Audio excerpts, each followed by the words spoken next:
When I was like 13 years old, I took on a paper route. I actually wanted a paper route. A couple kids up the street from me, some of my really good friends from my childhood, they both had paper routes. Got into the paper route, and that was really kind of my first experience in business. Not only was it my first experience in business, but it was really my first experience in learning about customer service. And the owner of the newspaper that we were delivering, he had rules that he wanted us to follow.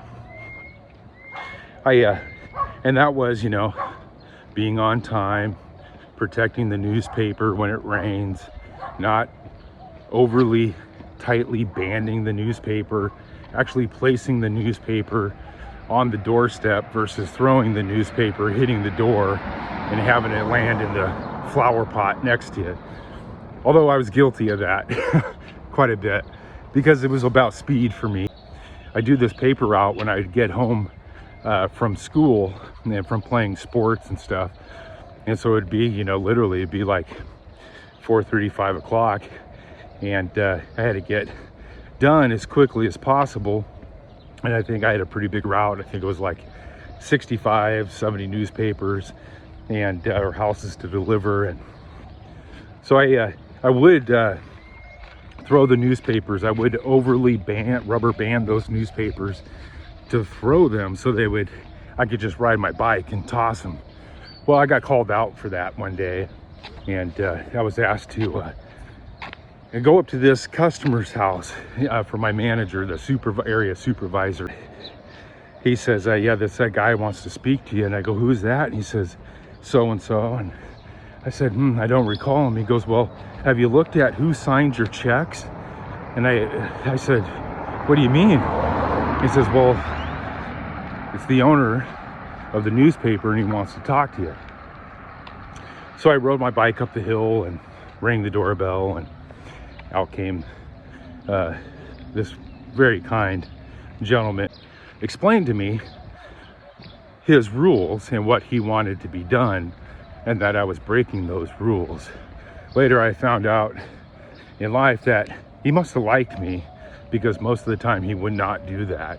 In fact, he would just do the opposite, and it would just be take the route away from a kid and just give it to somebody else. But throughout life, my high school career and everything, they were good people towards me. After that, I had taken on a second route, one in the morning before going to school, one in the afternoon, and then on Sundays I'd have to do double routes, right?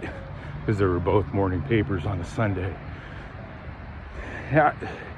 After that, I got went to go work for a company called a grocery company, national chain, and it's owned by Albertsons now, but that was the Safeway Corporation. And I didn't last too long there, but before you could even go to work in the store, you had to go through like a 2 or 3 day customer service school. Okay. And then after that, went to go work for an Italian restaurant, bussing dishes. Again, had to go through a customer service type school. Wasn't intense like a 3-day program, but it was still there. And then I got into the produce business, and I worked for this gentleman who had his own store, and customer service and quality produce, fruit and produce, were key to him. I mean, it was like, you got to treat the customer right. But it was more than that. It was actually, he was teaching us how to sell, right? Teaching us how to sell our goods in the store through customer service. Later on, went to go work for another grocery company. This is years later. Again, they put us through a customer service school, or what was called charm school. Okay, and it was how to treat customers and blah, blah, blah, blah, blah. So the whole point of this is that if you have a store, or you're working for somebody in a store, and you want to outshine the other employees, or you want to beat your competition, Get back to customer service like you wouldn't believe. Like, I'm telling you, go over the top with customer service. Now, you don't have to be all, brown nosy and, butt kissy. But what you want to do, and the key is, you got to overlook the little things that customers do, okay? Or the little things that customers say. You can't let it get to you. And you got to understand that whatever task your manager gives you, whatever assignment, the to-do list that you have to get done, that you are putting the customer always before that, okay? So if you're pushing a cart, you got a hand truck and you're moving goods from, like if you're in grocery and you're moving goods from the back room out to the sales floor, and you're like, oh, I got to get this done, but there's people in front of you, right? You don't barrel through those people, because your job is more important than the customer. Customers pick up on those little things and they're like, hey, who am I? What am I, chopped liver here? I come here and I spend my money. So just remember that, okay? And as you're waiting, like if you're pushing that hand truck full of boxes to the aisle that you're gonna go stock, remember this, okay? Don't just stand there with no expression on your face, okay? The customers look at you, okay? And just smile. And every customer that walks by, say, hi, how are you doing today? Are you finding everything okay?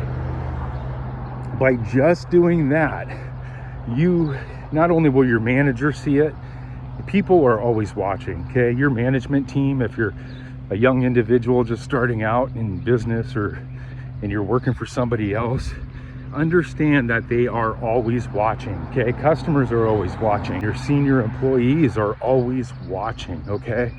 And if you set the example amongst your other peers and colleagues, there's no way you won't be promoted before somebody else. Why? Because they want that type of person to be the example and to teach others how to do it, okay? So if you're in a checkout stand, the number one thing, customer service, okay, is, again, just smile. Hey, thank you for coming in today. Did you find everything okay? And then maybe just do a little chit chat, nothing politics. Stay away from politics, stay away from religion. And it's even a good thing to stay away from sports, honestly. But hey, look, I'm in San Antonio, right? Everybody is watching the Spurs. Everybody, people who don't like basketball are watching the Spurs right now, and they're cheering them on. So in that situation, it would be okay to say, hey, go Spurs, go, right? But with that, as you're checking it out, their groceries out, you got to be really careful with their food, because especially in a tight economy like we're in right now, or where things are expensive, okay? Your food prices are higher now because of fuel prices. Gas prices have increased. So to get that product to your shelf, it's going to cost a little bit more. Customers feel that, okay? They feel that in their wallets. They feel that in their pocketbooks. And so be very careful. Like if you're scanning apples and weighing apples, they're round. We know this. Avocados, they're round. Okay, don't quickly blow them, past the scanner, or get them off the scale and roll them down, because what you're doing is you're bruising their fruit that they're paying hard-earned money for. And you take an apple, okay? We might have apples on sale, maybe like a low-grade apple, a US 1 or a US Fancy, and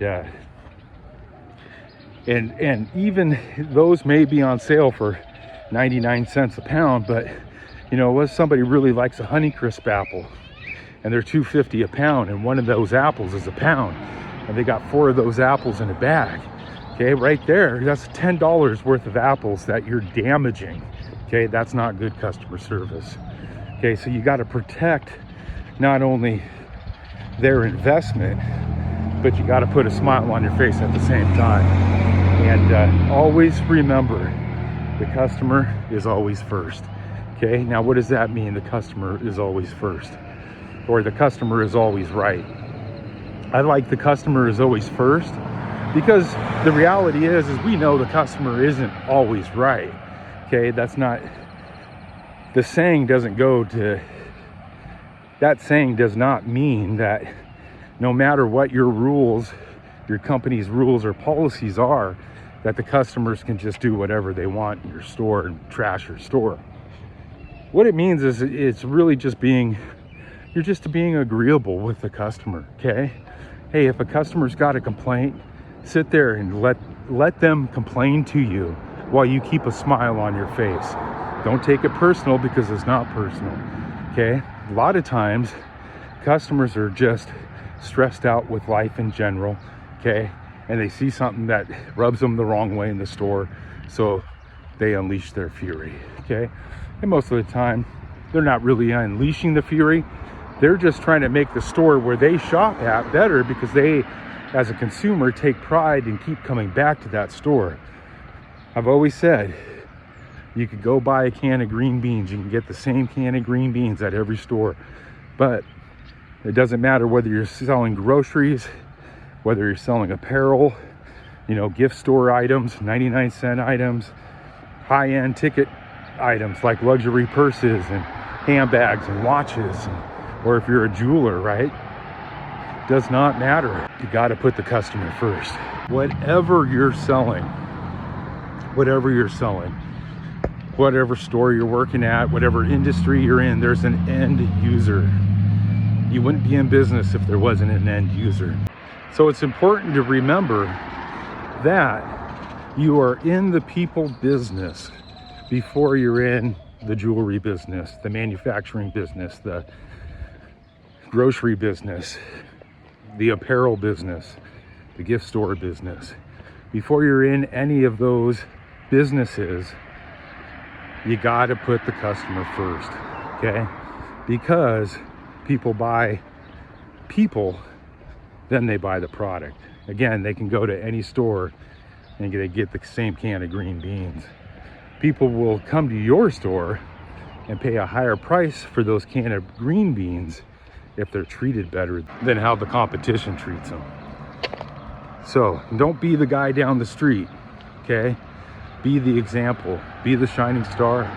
And I would even do this, go as far as this, is get to know your customers, your regular customers, and get to know the new faces that you see coming into your store too. And you could work and whistle at the same time. This is something I was taught back at that little fruit store, produce market that I worked at when I was a kid, is that you can work, you can move, you can stock your shelves, and you can talk to the customers at the same time. Okay, so it's not like you have to just stand there and talk to them, okay? They know you're busy, they know you got stuff to do, they want to be acknowledged. So acknowledge your customers, friendly and happy, never be on the showroom floor, the sales floor, or, you know, your grocery store floor, and, you know, where you have your aisles and you're displaying your goods. Never be on there with a sulking face, okay? Even if your manager chewed you out for something you didn't do, because that sometimes happens, man, as soon as you break through those doors from the back room and you come out onto the floor, you got to have that smile on your face, okay? It's like a game, and the player who can figure out the game will win. I promise you that, okay? Those who don't will stay where they're at, or they'll move on to a different industry. Hopefully one where they're not dealing with people. Even if you are in a internet business, right? Internet-based e-commerce, you got a .com store. And even if you're doing that, customer service will, or a lack of customer service, will either keep the customer on your website or force them to go off. Now, what does customer service mean in an online store? Well, personally, firsthand, I had to shut my website down part of the reason, and I'm looking for a new platform to put it on, but a large part of that reason is because of the platform I was using. I tried a lot of different things, and I spent a lot of money trying to speed up my website, trying to stop the pages from bouncing. So you'd click on a product that I would be offering, or that I would offer, and I still offer it. I just use Facebook now, this Facebook business page as my website until I can get a new platform and one that I'm satisfied with. But they would click on, say, a coaching program or a sales training program, or one of my digital downloads, and the page would bounce. It would take them to the page where they would check out. They literally, the page kept bouncing. So every time they would go to hit buy or more information, you know, to expand the description of what the product is, the page would bounce and another product would come up. And it was so frustrating that I eventually just got so fed up with everything. Okay, what I was told was an instant chat box. Okay, so you got that chat box that floats up, can we help you today? And that was supposed to be a direct message right to my cell phone. So if somebody was inquiring about a product or a service or had questions, I would get a text message. Well, that's how it was spun to me, but in reality it never happened like that. It went into an email, and then went into an email filter, and then the platform I was using would then decipher whether that was junk and send it into a spam folder, or whether it should hit my inbox. And so that was frustrating. Okay, and I'm not complaining, but I'm just telling you what customer service is in an e-commerce store. And of course, product description is key to everything too.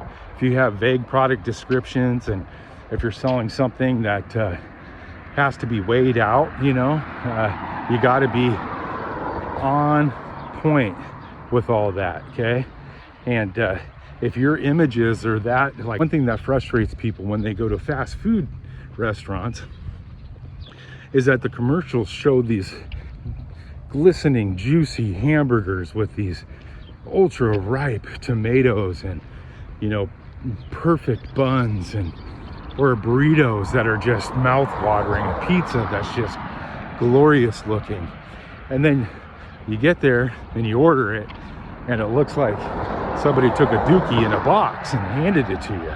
Okay, and that thing is like 10 bucks, 12 bucks. And you're like, what the heck is this? This isn't what the commercial said, you know? So if your items, if you have photos of the product you're selling and it doesn't match what that customer receives, that's poor customer service. Just remember, like, I just go anywhere and get a can of green beans.